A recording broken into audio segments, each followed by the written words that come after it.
Gluten-free, grain-free, plant-based chickpea crepes. What a mouthful.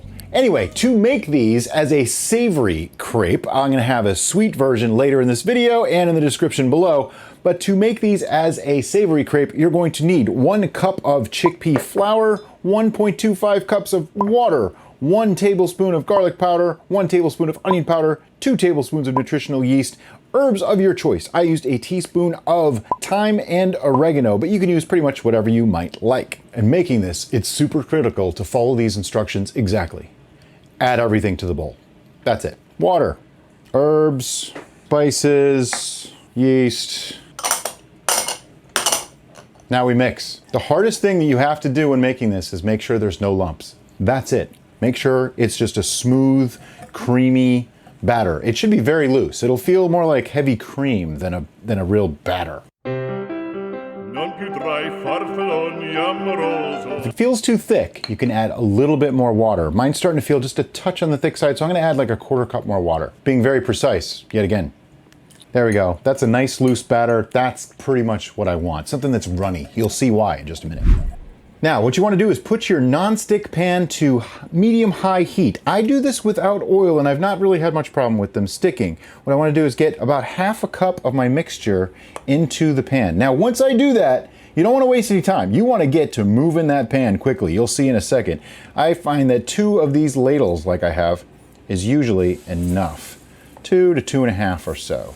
So let's do 2.5. And then you swirl it around that pan, coating the whole thing, something like that. Then we let that cook for a couple of minutes. As it cooks, you'll see the edges will start to pull away ever so slightly, and you'll see big bubbles come up out of the center. See that big bubble there? That's what we're talking about. Now is when I'll start poking the edges just a bit to make sure it's not sticking. Still a little bit raw, so I'm going to give it some more time. And you can kind of see this area here looks a little bit done. Over here it's still a little bit raw. I want to get the whole thing more or less looking like it's done. But you see I can sort of lift up underneath it already. Doesn't take long, just a minute or 2 to cook. Now some people will flip these over. I find that to be a little bit too risky and cumbersome and troublesome, and I've broken them by doing that, so I really don't do that.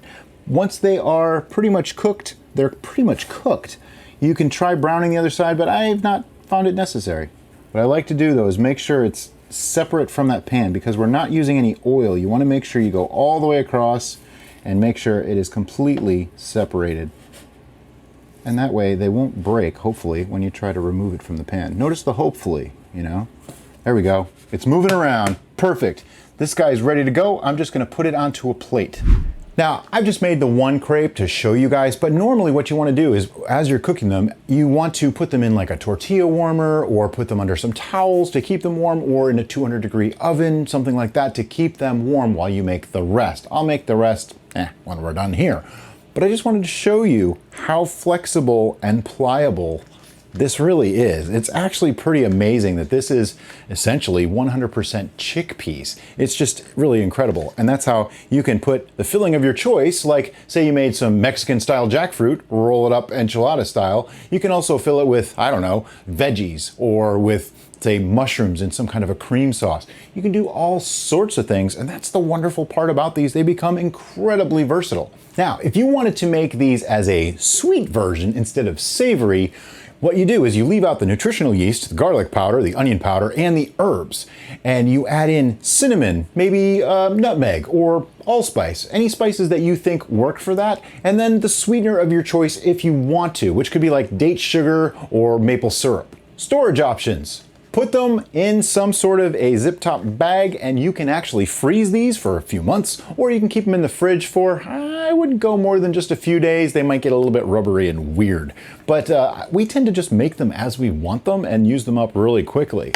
But as always, guys, thanks so much for watching, and have a great day. We're running. Voice is good, sound is good. All right. Gluten-free, grain-free, gluten-free, grain-free, plant-based.